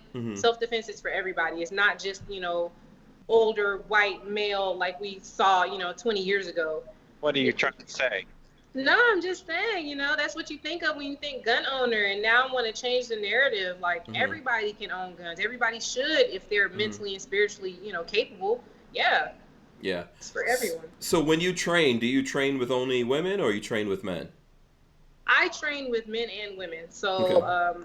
right now I'm being trained by Steve Fisher. He's a lead instructor at USCCA, director of operations there. He is training me to be his little I don't know, his little protege. So I've been working with him. We just partnered with Tim Kennedy. So he came on as a USCCA partner. So I'll eventually be taking some of his courses. So just as much training as I can get. Oh, okay. Defense, Tim Kennedy's company, Sheepdog Defense, is some of the best training that you can get. Oh, okay. Yes, I got to talk to him yesterday for about an hour. He's an amazing person. I can't wait to take a class from him. Yeah. So the thing is like, do you envision an advanced class or something where the ladies can now go back and take classes with the dudes, or, how long do we want to stay separated here? It will be only women's. I mean, I can't speak to forever, but for as far as I can see, it's going to be women's only courses. I feel like it's necessary, and more women. So I've taught co-ed classes, so don't get me wrong. I've taught probably about 5 co-ed classes, and people don't participate. No one comes to the co-ed classes. I taught a family safe class where it was like men, women, and children as young as 5 years old come to the class together. It's not a lot of interest in those classes. So I feel the need. My women's classes are always sold out. Yeah. I'm going to keep doing what the people want. Yeah. No, that makes sense. I mean, now I think it makes a lot more sense to me. So you're saying that the guys don't want to come to the co-ed class. The women don't want to come to the co-ed class. The guys don't want to come because they didn't want to see the weepy women, right? Maybe. And then the women don't want to come because they want to smell the testosterone stinky dudes. They don't want to be mansplained in the class or hit on in the class. Oh, okay. Get it. Okay, I get it. So what about, do you do classes with kids and stuff like that? Yes. So teaching children is extremely important to me. And that's why I created the Family Safe curriculum. But I didn't want to do a Family Safe class where children are invited, but the dads aren't. I don't think that's right. So that's why, it was completely co-ed. It was men, women, and children. It's fathers, sons, mothers, children too. So. Oh, okay. Yeah. And so, but if you did something with the kids, are you going to separate them by gender? No, not at all. All the children, it was, little. And even now, for my women's classes, I have a lot of single moms, and they ask, "Hey, can I bring my son? Can I bring my daughter?" Yes, for sure. Sons, daughters can definitely come to the class. Okay. All right. That makes some sense there. So, okay, one of the things you just said is the women don't feel like they want to come to the class and be hit on, right? Yeah. Have you seen that a lot? Yes, that's happened to me several times while taking classes and teaching classes. While you're teaching, okay. Is this why you don't want to teach the dudes? Part of it is just I don't feel like going through that, At the end of one of my classes, I asked, "Hey, are there any questions?" And the guy asked me, "Am I single?" And I'm just like, no, I'm not single, but do you have a firearms related question? It's annoying. Right. Yeah. Okay. I get it. It's a part of the world that we live in, I think. Yeah, it is. I'm pretty sure the male instructors in classes get hit on by dudes and chicks probably. They do. I actually have a male friend who's an instructor, and he does a lot of private lessons with women, and every single time he gets hit on. Yeah. So it happens. Okay, so what about, and I'm just trying to talk about all these different things here. I mean, the point of me having these conversations and posting it up here so people can, I don't want to just show people the politically correct side of the gun community and things that we talk about. I'm trying to get into some of the things that maybe people don't talk about. And here, I'll tell you why. Maybe if there was some dudes sitting in there and seeing the emotional process of some of those women, it would help them grow. I agree. So that is where Iron Sharpens Iron, the event I told you about in Atlanta this summer in June, we're actually kicking off the event with a mental health and overcoming trauma class. So the majority of the participants are male, are Black men, and I'm having 2 female therapists actually explain to them and go through a whole class about dealing with students who have faced trauma relating to gun violence and how to overcome that, for their students. Mm-hmm. So I'll actually be teaching at this event. It's going to be mostly men there. I'll be teaching the defensive pistol class, and I want to incorporate that into the course. What do you do if you're teaching a co-ed class, you have a woman come in, she starts crying on the range? How do you handle that to where you don't scar her for life? That's what we'll be talking about at this event. So I'm taking this opportunity with Iron Sharpens Iron to address that for a lot of instructors. Okay. And then do you ever do classes with like couples? I know that, we're maybe living in a world where all the women are single and all the guys are horrible. I'm assuming there's a couple of married. You know what? Just a couple of days ago, I celebrated being married to Lola for 21 years. Oh man, that's amazing. Although Congratulations. I don't feel like a unicorn though. I feel like there's lots of dudes out there that have been married for a long time. No, there's a lot. Just don't get the credit for it. They don't. There's a lot of great husbands and great fathers out there. See, the thing is, I'm only one person. There's thousands of firearms instructors out there. There's hundreds of male instructors that I know. If they want to go by race specifically, there's hundreds of black male instructors out there. If that's what you want, that's for them. Like, I refer people to other instructors all the time. I understand that my class is going to be different from the next person's. Right. However, I have my thing. If I focus on if I don't focus on my women's classes, who else is going to do it? Who else is going to travel the country and teach women? Nobody. I think so. Yeah, I don't think there's anything wrong with you specializing or anyone doing that, by the way. Yeah. That's the awesome thing about choice. And if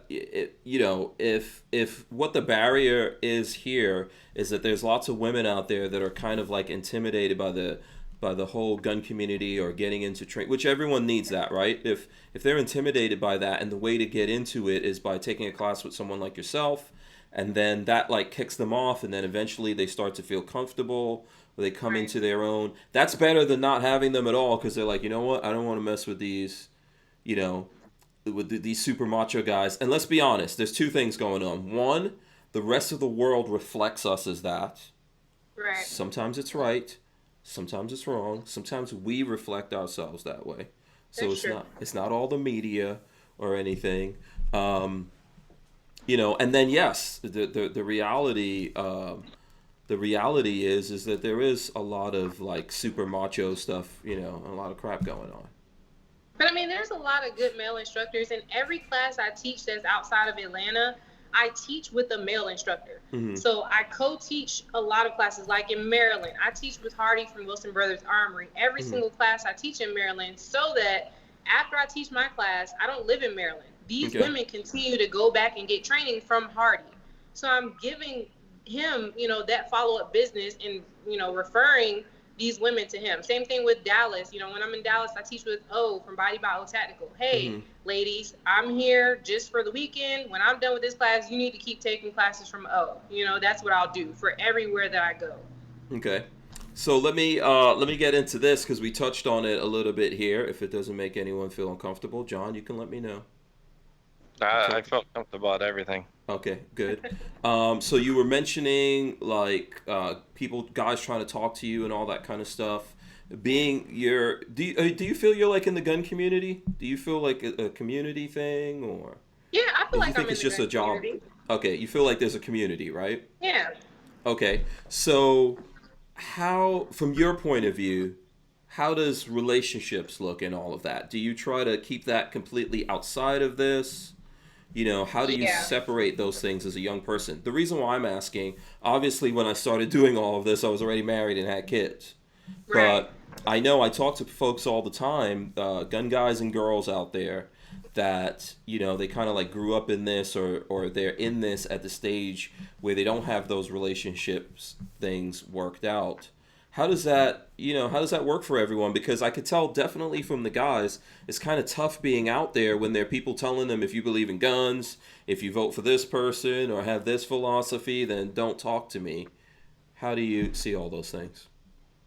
When I was married, I tried to keep my husband as far away from this stuff as possible. I signed up for this. He didn't. He wasn't an instructor. He did help out with classes when he could, but yeah. Was he into guns? He was into guns. He was special operations in the Army, so he was into guns. He liked to shoot. Now he makes holsters. Like, he's a good guy. Okay. I was going to say, if he was special operations and he only knew how to use like maybe 1 or 2 guns. Then I'm gonna. No, say. he knew how I'm to just use teasing. a lot of guns. I'm just teasing. But yeah, I like to keep it separate. And I feel like this is my job. I don't want any type of relationship to have anything to do with my job. I want to keep it completely separate. If I ever date again, hopefully it's not somebody that's in the industry. I just want to keep that line of separation. Okay. All right. Cool. Have you run into, I mean, has it really been that bad out there? Like, have you run into horror stories, or what's your experience of the gun community being when it comes to this kind of thing? Like, I mean, there's been. Go ahead. There's been some. I feel like it's harder for women specifically because we're in a male-dominated field, and there's always this competition between men. If you're in a relationship with one guy and he shoots this way, then all the other guys are like secretly trying to compete with him, and there's that thing going on. There's this macho stuff. Or if you're in a relationship too, I've had a lot of women come and say, yeah, I'm into guns, I'm into shooting, but my husband or boyfriend doesn't want me around all these gun guys. And, there might be some insecurities that are brought up there. Evil.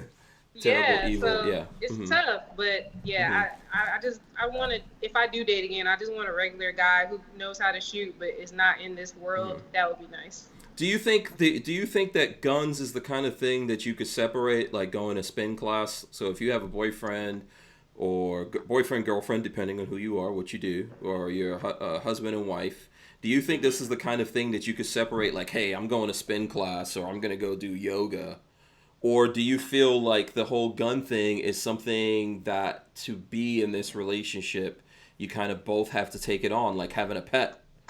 Yeah, I mean, honestly, you do. I feel like in any relationship, whether they're in the industry or not, like, we have to be on the same page. We need to go to the range together. We need to have our plan at home. How are we going to, if somebody came in here and did something, what are our code words? What are our, measures? And I had that with my ex-husband. Like, we had all of that. We had the plan, you go right, I go left. We had all that worked out. But I don't want, it's a difference between being a gun owner, being passionate about firearms, and being in the gun industry.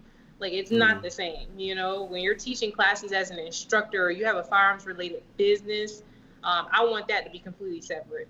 Okay. My wife is not really into guns at all. That's sad. I mean, it's not sad, but I hear that all the time. A lot of my male instructor friends are like, man, I wish my wife was more like you. And I'm just like, no, you don't. But well, I mean, it doesn't always happen all the time, right, John? Right. I mean, it's not for everybody. No, my wife knows how to shoot. She's actually a pretty good shot. She's military. So. Okay, cool. But she's not like. Let me just say this: military does not automatically means know how to shoot. So I agree, but no offense to anyone in the military. No offense. But I agree. Yeah. Her dad was a New York City cop. Okay. Also does not mean know how to shoot. No, definitely. If you're a New York City cop, it definitely actually means you only know how to hit all the innocent people and not the bad guy. No. Okay. Wow. She learned to shoot from her dad. Right. Okay, so she's it's not that she's not against guns or anything. She has knowledge of them.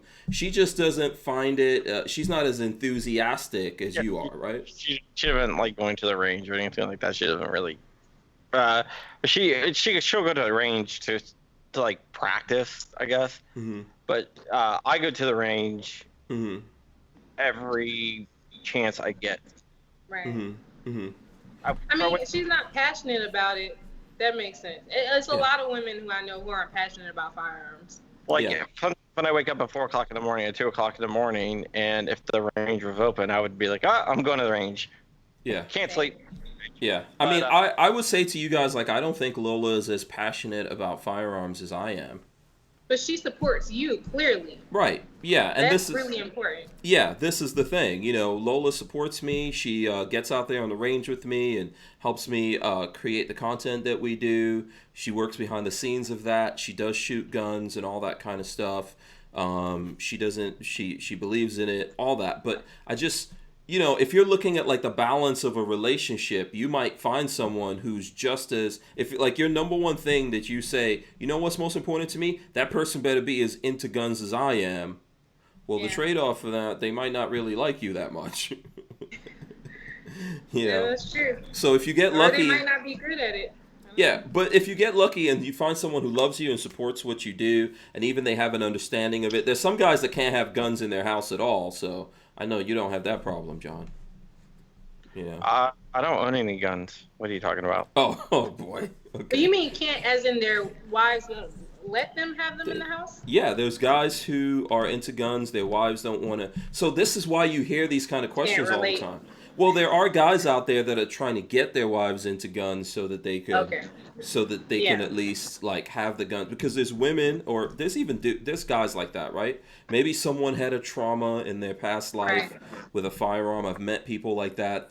For example, I had a friend that when she was younger, her and her sisters, I think, were in a car and there was a shotgun there, and somehow they pulled the trigger on that shotgun from doing something. I don't know.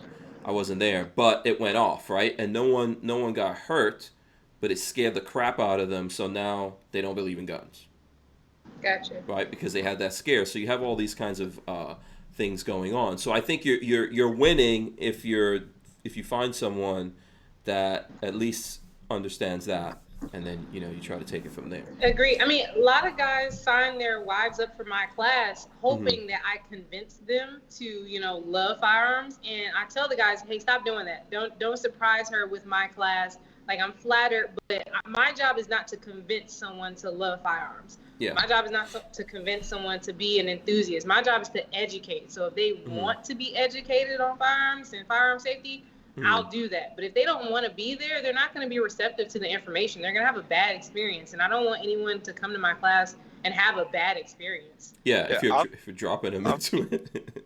I was teaching a class, and and this guy was there with his wife. And I was like, okay, we're going to take a look at the firearm. So I pulled out a Glock, unloaded and everything. I was in the classroom setting. And she saw it, and she started crying and ran out. And we sat at, I was like, did you tell her where she was going? And he's like, no. I'm like, oh man. Okay. So I know that I'm gonna get in trouble with you guys and Lola for saying this again, but that guy should be dragged out into the streets and flogged. That's what we should do to that idiot. He should be dragged out. You should have dragged him into the streets, John, and trashed him. Solve your problems right there. No one will do that again in your class. I just refunded their money and let them go on their way. Yeah. This is not the thing you can surprise people. I could tell you. So when I first got my CCW here in Florida, by the way, like I said, I grew up in New York, where guns are very illegal, but lots of guns are around. Okay. Lola grew up in Maryland, where guns are, I don't know, it's getting worse and worse, but she didn't really have guns and stuff like that around. So when I went to get my CCW, when I took the class, she didn't want to go with me. I said, fine. Went by myself. And when I came back, I had some friends, like family friends, they're all Marines and stuff like that. And they have CCWs. They didn't have to do the class, but we were just sitting there talking about the class. And I was telling them how much fun I had and all the different things we did. And they were like, hey, even though I don't need to do this class, I'm going to do that. I want to go take that class, right? And they were telling me, they were asking me like, hey, can you come with us and go to the class with us? And then Lola felt jealous, and she was like, oh, I want to go take the class too. Why are you guys keeping me out of it? She decided. So we all went, and we all had fun. And you have to let people come to that decision. It's instead of like trying to force feed it to them. So, and then also there was someone here I saw, Kermit Loves Bacon says, yep, I know a dude who can't bring guns in his own house. See, for me, that would be a deal breaker. Like, if I can't have guns in the house, but everybody's life is different, I guess. For some people, that love and connection they have is more important, to them than owning firearms. And that's their choice. Yeah. That would be a deal breaker for me, though. Yeah. And a guy who can't shoot. Like, if you can't shoot, I'm not teaching you. It's too late. No. So the guy has to be able to shoot also on his own. You just have like really high standards. Yes.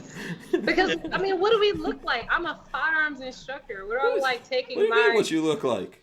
Guy to the range and he's like all over the paper. Okay. I don't want to. Okay, let me ask you this. In your mind. Go ahead, John. when someone asked her out for a date, she was like, "Okay, well, okay, but next Saturday." What's your but proficiency? That's literally what I did to my ex-husband. Literally, I took him to the range and I had to see what his shot grouping looked like before I Oh decided no, to that's like. not. Come on now. Yeah. Well, No. next, but this Saturday you gotta qualify. Yeah. Yes, you have to qualify. Let me ask you this. Okay, what's your prototype? What's your prototypical like coolest dude out there? I don't know. Like let's say so that we could get a picture in our mind, right? Is it like you're too young for it to be Denzel Washington, but I'm trying to get No. this picture. I don't know if it's like a Brad Pitt. type. Yeah, I'm trying to get like no, give us not Brad. give us a name of something that we could like actually work with and. Idris Elba. He's Okay. a little cool. Okay, Idris Elba comes along with his British accent. Yes. Okay, you're talking to him. You're getting all googly eyes. Then you find Right. out that it's all been in the script, and Idris Elba can't shoot. Now what? It's over. I can't. I don't believe I can't. this. I don't No, believe it. seriously, I can't. You do can't it. I help was Idris looking at Elba. him- You're gonna leave him out there. You can't help I mean, first him. of all, he's already married, so I mean that it is Well, what I'm it s- is. But I'm saying hypothetically, his son, who who no, looks he like can't shoot. Sorry. There's No. there's How about 7 billion. There's like 3.5 billion men on this planet. I'm gonna find most of one them that can't can shoot. I can find the one that can. Oh, okay. Go ahead, John. Keanu Reeves can shoot. How about him? Who? Keanu. Keanu Reeves. Oh, Keanu. Keanu's probably then- too old for her. I don't know if that. Yeah, he's a if little that's how you- above my age range. I'm Yes, only yeah. 28. So. Yeah, He can shoot. She's a baby. She's a baby. She's young. Maybe Michael B. Jordan. He's handsome. Yeah. And if he couldn't shoot, he's still out. Sorry, yeah, he's out. Oh. Man, that's not even cool. That's not a cool. minimum requirement. Like that's a basic thing. Yeah, but you could help him get there. Let's say you don't want to train him. You could if let's say you meet that person, they're into guns, right? But they just however they grew up or whatever it is, right? Because I personally can't find it. I can't believe that you don't want to beat people in the streets, but you won't. If you find the right guy, you're not gonna somehow help him, send him to the right instructors or something like that. I mean, I could, but I feel like I see that as a liability. Like you're a liability to my life. Like we're out What? and about and shit hits the fan, and like I need backup. You know what I mean? Like you can't have my back. That's a liability. That's one other person I gotta look out for and make sure he doesn't get shot. Like I shouldn't have to do that. You know Michael B. Jordan's gonna be playing the new Superman. Is he? Really? Did he sign a contract on that? I don't support that at all. Yeah. Why don't you support I that? think. Well, I'll tell you something. I think Michael B. Jordan's a really good actor. He in is, the but Black he's Panther. not a Superman actor. No, but he could do. I think he could do superheroes and stuff like that. It doesn't have to, Just not Superman. Just Yeah. make up a new hero. Yeah, I don't like the idea of people trying to like force their way into Redo. characters based Yeah, I don't on like that shit either. based on race and stuff like that. Like we don't. I just don't think we need a black James Bond or anything like that. We can just It's a black woman now. I don't know if we need that either. Yeah. Just make a new superhero. I will be happy to see a really badass black female, that's British or whatever, all That of would be that pretty awesome. in a movie. It's all great. I Yeah. don't need to see, and I know that actress that you're talking about that's supposed to be the new James Bond. Wasn't she in Captain Marvel or something? I think she was in Captain Marvel. Yes. Monica yeah. Rambeau. Yeah, she was in Captain Marvel. I like her. I think she's attractive, all that kind of stuff. We don't need for it to be James Bond. Also, one of the big things with me about movies anyway is if I look at a movie and a woman is kicking all these like massive dudes' asses, I just don't believe it. That's another thing I don't believe. So I know I'll get in trouble for that, but I don't think you can. I don't think you can don't kick the ass disagree. of someone that's 3 times bigger than you that easily. I don't disagree. I'm not saying it's impossible because then the women's groups will come and say, she said that a woman can never. I'm not saying a woman couldn't, but it's just not realistic in most of those scenarios. But movies aren't realistic anyway. So. Yeah, not what they're showing. Yeah. You know what they're showing you. I mean, we got first of all, the Daniel Craig that plays James Bond's a little tiny ass dude. He can't kick those big dudes' asses either. Yeah. Yeah, little tiny dude can't do it. It's not gonna happen. Rodney, huh? Talking about women competing with men. Did you see that South Park episode where they had Macho Man and he goes into like Macho Man Randy Savage, the character based on him, and then all of a sudden he starts identifying as a woman To fight. wrestle. Wow. Last minute he's ripping them apart, and No, I didn't see that. But yeah, but Larry. that's kind of like what we're seeing out there, you know. I mean, that's why I think if so movies like that where people are using firearms is different. But when you look at those movies, so I forgot the name of the movie. There's one that came out last year. Did horribly, but it was this real bony ass model looking like actress, and she's in a restaurant kicking all these guys' asses, and not I like think I know what movie you're talking about. yeah, not one bruise. There's no bruises. There's no Right. blood. You know, her hair's still in place. Yeah. Yeah, I I'm mean, it sick happens of those with men's movies. movies too, like with guys. You know, they're outnumbered 15-1, and you know they walk away without a scratch. Like it's all movies. It's Yeah. giving people a false sense of reality. But we are getting. There's movies that are getting better. Like okay, John Wick it's gotten more and more ridiculous as we've gotten like Yeah. on episode Definitely 3. It's more ridiculous. But in the beginning, the John Wick movie was really good to me because he got his Yeah. ass soundly. He was pretty beaten up. I mean, He was. you can't be worse off than losing your wife than your dog. You know, Yeah. you can't get And worse he than actually that. ran out of ammo. You know, in some of these action movies, they have unlimited ammo for some reason. Never have to reload. Not a single malfunction. Yeah, Yeah. the fact of reloads and him clearing malfunctions is probably the best thing Yeah. about the John Wick movies. it is. Yeah, it is. It's realistic. It's more real. I think the first one was very realistic. I could kind of go along with it, where he was like all bashed up and everything. But then the Yeah. last one, where he fell out of an 8-story building, and actually hit. He fell. What was funny to me is he falls and then he smashes on a rail and bounces off that rail. Do you remember that? Like Well, yeah. Remember, you saw the movie. yeah. Anyone out there, sorry, I'm going to ruin it for you. When whatever that dude is, the continental manager, whatever he is, Winston, asked his the valet, or whatever you want to call him, is everything set up before they go to the roof? I think they set up all the awnings and everything because they knew that Okay. it was. So you're saying they put a rubber railing out there in place of a metal railing? Yeah, Because I saw him pretty solidly hit that thing. That if I hit it, I'm literally getting cut in two pieces. quick though, man. Yeah. It That's gets interesting. it just if you have I don't know if you've seen it or not, but I watched half of it when Halle Okay. Berry's dog got shot. Then I'm sorry, spoiler alert. yeah. The dog, that's when it was over for me. What? I can't. The dog was wearing a bulletproof vest. Yeah. The dog Um, really got his revenge. Oh, okay. Trust. So I you're just a saw dog it lover. get shot. You're I a turned the dog. movie off. Okay. Yeah, well, Okay. the dog goes up and rips off that guy's dick, basically. Oh, okay. Okay. I should Listen. have kept watching. Okay, so you like dogs, right? Yes, I do. Okay, so that's why you couldn't watch it. The scene with the two dogs after that, I think you should go back and watch it. I think that was the best stuff in the movie, and that I don't like Halle Berry really mostly in movies. I can't really think of a movie that I like with Halle Berry except that John Wick movie. She was pretty good in that. I'm not like a super. I like her Halle in Berry like fan. the '90s stuff. What was that movie? The Elijah or what's the movie? Isaiah. Oh, Where she lost her kid. yeah, she was like a crackhead or something like that. Yeah, that Yeah, movie. I can't look at stuff like that. I don't like those kind of movies. I don't think she's a good actress. Yeah, I don't think She's she really is either. pretty though. Yeah, but it She kind just of. doesn't have the range. I feel like. She's getting better, and I think she's getting better as she's gotten older here. Yeah. Which sometimes happens, you know. It's awesome. Like, this is what's happened to me. I've just gotten better. Catwoman killed it for me. I was just. Yeah, Catwoman was pretty terrible.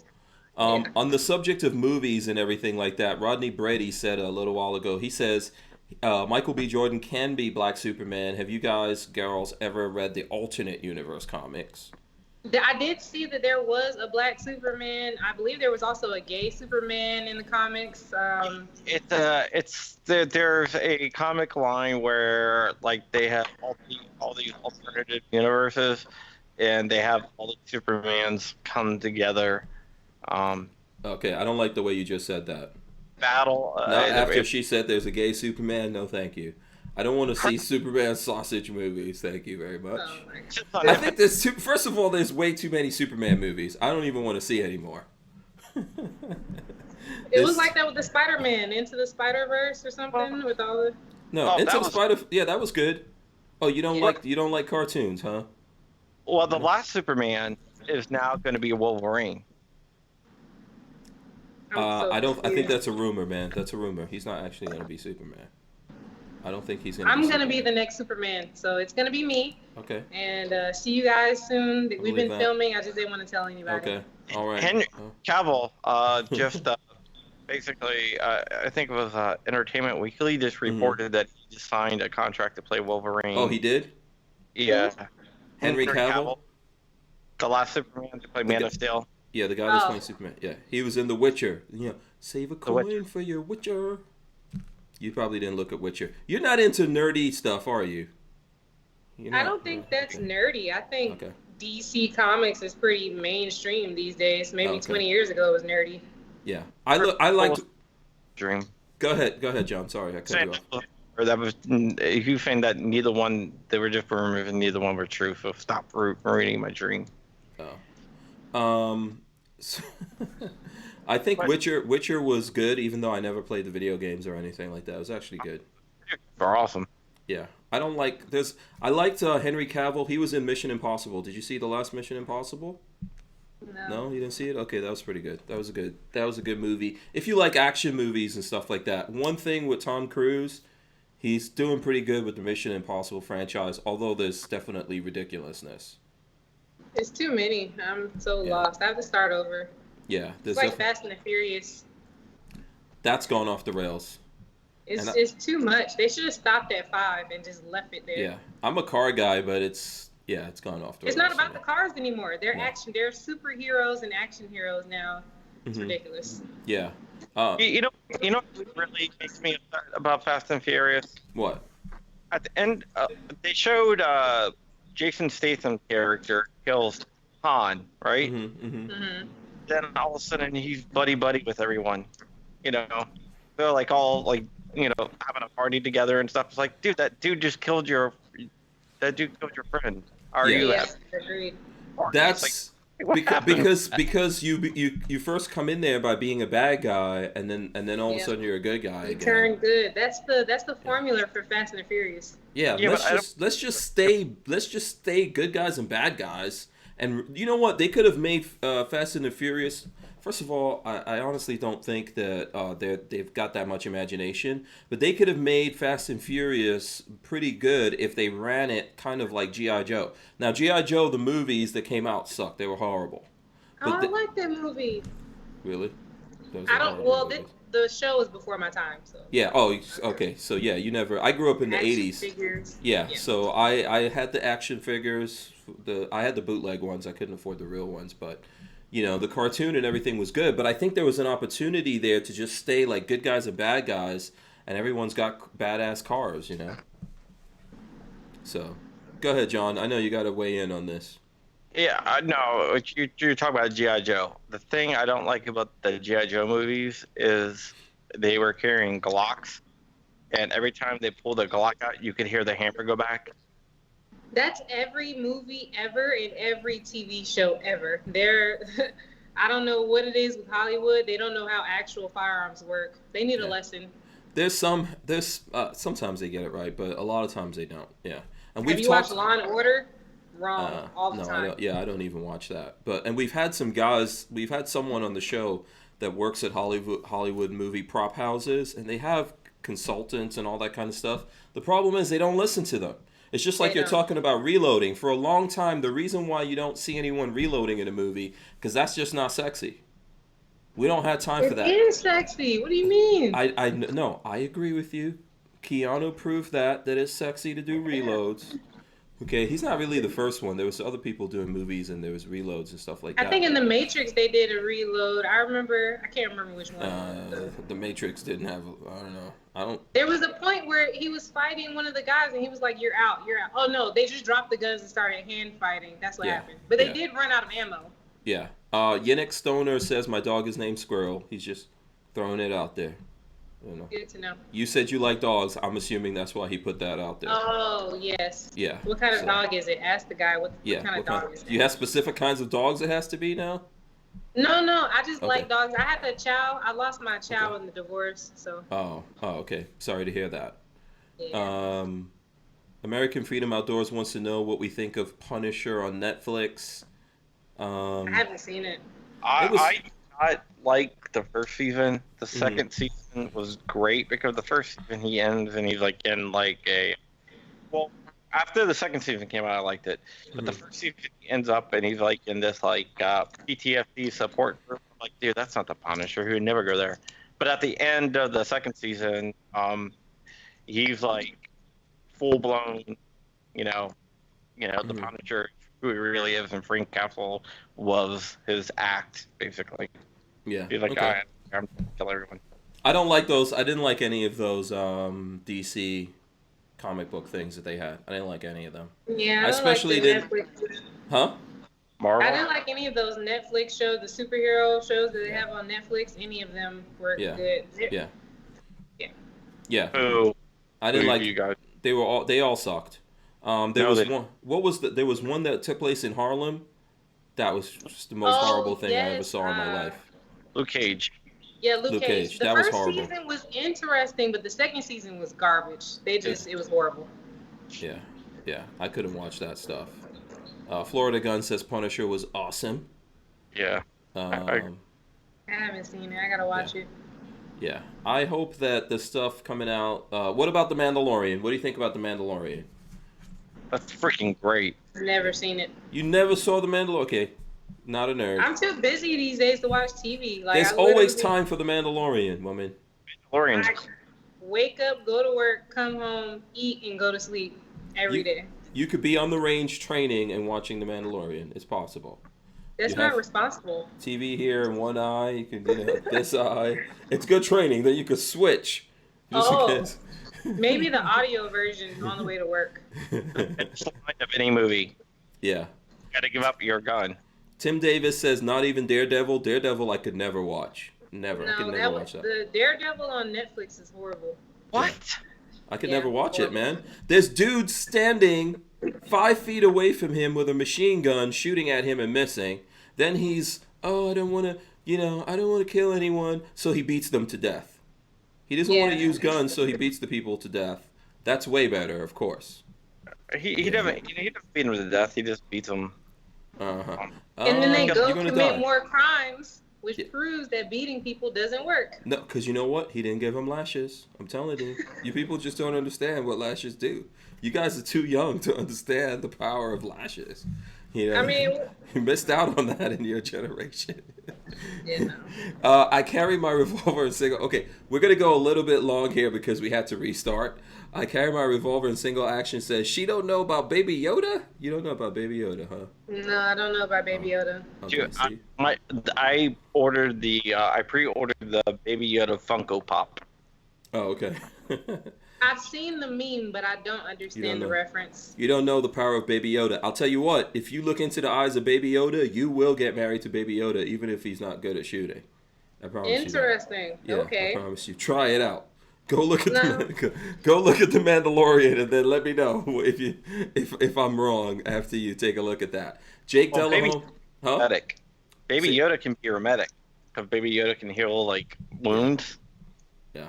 There you go. So, I'm with that. I'm with a medic. That's cool. Baby Yoda could still save you. He could still save you. Unlike the theoretical boyfriend you were talking about that would not be able to save you, not just by power of force healing or whatever nonsense they invented there. He would be able to pick up the guy like Yeah, he's got some other powers. I could deal with that. That works. He's got some other powers. He could use a sword or a lightsaber. Is he over 6 feet? No, Baby Yoda's little. No. That's not I don't gonna think work. he's over. I don't think he's over 1.5 feet. It's not gonna work. Yeah, it's not over that. There will be. How much you guys want to bet there will be a rapper named Lil Baby Yoda? It's gonna happen. All the rappers. Yeah, all the rappers in this generation are named Little something.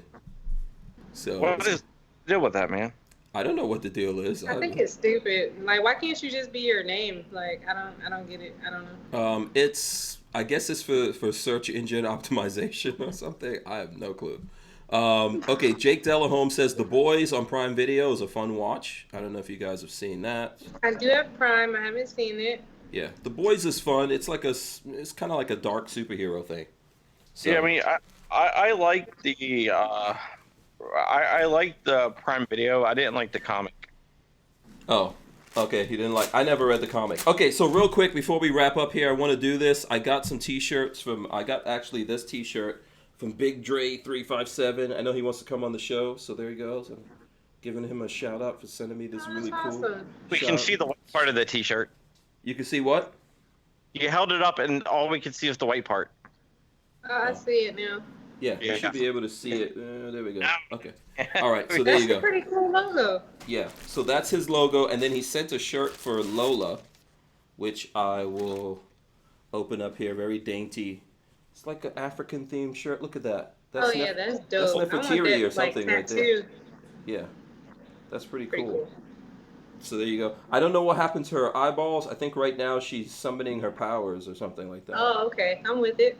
Maybe Yeah, she's so- like Storm from the X-Men. Yeah, Storm. something like. And when she caught, I'm getting too nerdy. Yeah, please don't. Yeah, let's not give all the nerdiness up right now. Okay, so let's do this here as we're wrapping up.